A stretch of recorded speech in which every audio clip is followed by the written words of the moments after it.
Well, we begin with the presidential debate between former President Trump and Vice President Harris. The debate sparking intense backlash over how the moderators appeared to team up with Harris to take on Trump. There was not, listen to this, a single fact check for Kamala Harris. All as the ABC moderators targeted Trump with tougher questions, more follow-ups, and nonstop corrections, challenging him in real time on his statements from abortion to crime. There is no state in this country where it is legal to kill a baby after it's born. I just want to clarify here. You bring up Springfield, Ohio, and ABC News did reach out to the city manager there. He told us there have been no credible reports of specific claims of pets being harmed. President Trump, as you know, the FBI says overall violent crime is actually coming down in this country. Leading up to this debate, you have said, quote, you lost by a whisker, that you, quote, didn't quite make it, that you came up a little bit short. Oh, but you did that say sarcastically. I did watch all of these pieces of video. I didn't detect the sarcasm, lost by a whisker. I wasn't responsible for security. Nancy Pelosi was responsible. She didn't do her job. The question was about you as president, not about former Speaker Pelosi. Mr. President, thank you. Vice President Harris, you heard the president there tonight. He said he didn't say that he lost by a whisker. So he still believes he did not lose the election. So, last night ABC had a choice. They could be credible, solid, probing, fair debate moderators, or they could be partisan activists. And they chose the latter. And I sat there watching this debate wondering, where's the question about the tie-breaking vote for Kamala on inflation, on the American Rescue Plan? I sat there thinking to myself, where's the question about taxpayer-funded gender transition surgeries from illegal immigrants? It didn't exist. I sat there, and we have a visual aid for this one. Where's the question about her running mate, babies born alive after abortions being left to die before changing the reporting requirements? And we'll scroll this as well, where are the questions about every single one of these policies, Harris, these radical policies? I believe one or two were mentioned casually. None of Harris's past policies mentioned. Not by the moderators. I mean, Donald Trump was bringing up things. He was the one, and then he was fact-checked for bringing up items about this, particularly with the subject of abortion, which when you watch was one of his strongest moments, and he filled his entire time. Like he was prepared for that question, so on and so forth. She hits him then with IVF. She doesn't get fact-checked for not knowing that he talks about that all the time and gets quite a bit of coverage for it. So the moderators, again, are not even following up and saying, Mrs. Vice President or Madam Vice President, why didn't you know that? That's been out there. You hit the former president incorrectly there. No, they didn't do any of that. They actually did the fact-checking with her about Trump. That was the clip that you just, and by the way, he just said this. Well, you know that, Kamala Harris. So, I mean, it was really interesting. I think at the end of the day, I don't know how much this moves the needle for people because we didn't learn anything about her. And one of my guests on Voters' Voices said it best last hour. Trump would have really done well for himself to move his closing argument into every segment of that debate. Mm-hmm. Like, as much as he hit the border, which is intensely important with people across the country, we know that from polling and just from talking with him, as I do, but it would have helped for him to say, so why haven't you done this in 3.5 years? Like, literally, with every single moment, he could have done that. And he had time to do it because they didn't do follow-ups with her. Yeah, follow-ups, some were necessary. In fact, we put together the tall tales of Kamala Harris for you. Let's take a listen to this. A detailed and dangerous plan called Project 2025. Couples who pray and dream of having a family are being denied IVF treatments.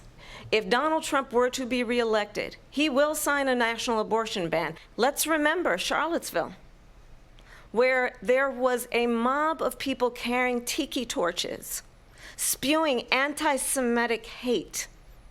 And what did the president then at the time say? There were fine people on each side. On that day, 140 law enforcement officers were injured, and some died. Donald Trump, the candidate, has said in this election there will be a bloodbath if this and the outcome of this election is not to his liking. So you just heard Charlottesville and bloodbath. You would think David Muir, Lindsay Davis, hopped up on some fact-checking caffeine, would have brought this up. Left-wing Snopes fact-check. We believe in facts here, so let's actually bring up the facts they failed to. Marie, Snopes, no, Trump did not call neo-Nazis and white supremacists very fine people. We'll bring up PolitiFact after that. Joe Biden claimed Trump said there would be a bloodbath if he is not elected. Trump was discussing the auto industry. Why would they not fact check her on this?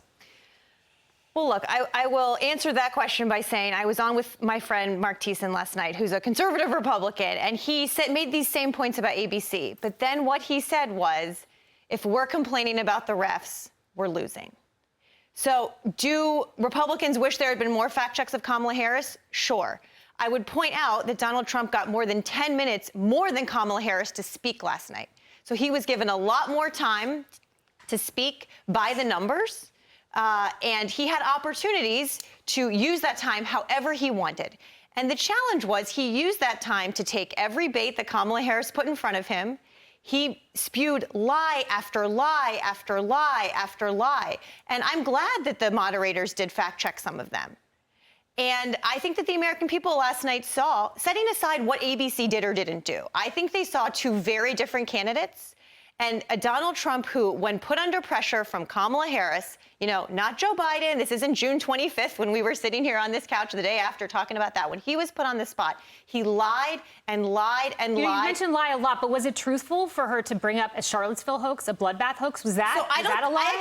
I'm going to say, I don't think those are hoaxes. I have lived in Charlottesville. I was not there then. But that is not what he said. I have watched that over and over again. And it's not just that, Kayleigh. There are so many times he has winked and nodded to white supremacists throughout his career. It's not in a vacuum here. He has told the Proud Boys that he supports things they do. He has dined with their leader. This isn't in a vacuum here. Okay? He has denounced white supremacy repeatedly, While he embraces it repeatedly. And again, if we're talking about politics and whether, to Harris's point, it will move the needle, we're sitting here today talking about how close Donald Trump is to white supremacists after a night where I think that's what you're talking about. That's what you're talking about. A lot of the American people are today. And look, if we're talking about whether people are eating cats and whether we are talking today about him going down rabbit That is what you are talking about, white supremacy and cat eating. The American people, Emily, I believe, wanted to see that's not what the focus how group showed. They would lower costs at the grocery store, how Kamala Harris would lower housing costs, how she would secure the border, how she would end two wars that, by the way, were created on her watch. They weren't thinking about cats and white supremacy. They got no answers from Kamala Harris on that. Look, I have to say that the cronyism occurring between the ABC moderators and the Democrat Party was on full display last night. It did no American any favors, and it certainly did not do former President Donald Trump any type of neutral or respectful platform. I will say, however, that it's unsurprising. And the unfortunate aspect of it was the lost opportunities and the missed opportunities on the president's part to step in that gap, to unfortunately lift the weight that we can't depend on the media and the moderators to do. And what I saw last night was a very polished package of lies on one hand, and then a more emphatic, earnest delivery of the truth on the other. And at the end of the day, if you are voting on personalities, then that might have moved the needle a certain bit. But if you are voting on policies, and I pray to God every American is, then I hope that you look beneath the veneer of someone who memorized scripts and someone who was coached perfectly and someone who absorbed somehow a lot of information that we haven't ever seen coming out of their mouth for quite some time or ever. That you can look beyond that to see what would actually happen upon a vote that leads one of them to be in the commander-in-chief's seat. Because at the end of the day, that is what terrified me, that people will be swayed by the polish aided by the ABC moderators. And they're already voting. There are some battleground that states. is right. Pennsylvania. And if you're illegal, you're voting a million times too. So. Yeah, look, if you're looking for just poise, did Kamala Harris exceed expectations? Yeah, she probably did. But I also find her to be a total fake because she does not stand. She says, oh, my principles haven't changed. Oh, really? Then why wasn't she pressed? Why wasn't there a follow-up from those so-called moderators? They were not moderators. That's far too generous. Activists. The very first question is, are you better off than you were 4 years ago? Well, I grew up a little girl. That has nothing to do with solving America's problems. I don't think she will stand the test of time on fact-checking if people actually want to do this. And when she touts her plan to fight inflation and do that, I defy you. Go look. There is no plan. There is no actual plan to do this. I don't even think she can define inflation, let alone solve the problem. So at the end of the day, voters are going to look back at this and say, yeah, okay, she had a decent, but what are they going to do to help the price of gas? How are we going to deal with inflation? How are my kids going to be able to afford a mortgage and get into a home? And to that end, I don't think she did anything. I think Democrats, like Rick, are going to be dancing in the halls because they're really happy because it wasn't as abysmal as actually Joe Biden was. But that is an absolute floor. But does she have solutions? When she can deal with things overseas? I don't buy it, and I don't think America is either. I did want to just fact check one thing. It was 41 minutes to 36.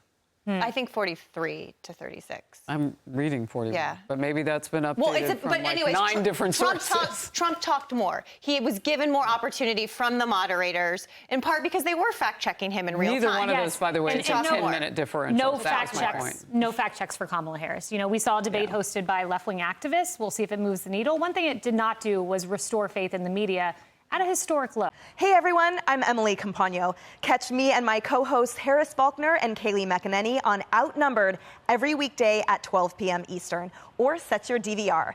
Also, don't forget to subscribe to the Fox News YouTube page for daily highlights.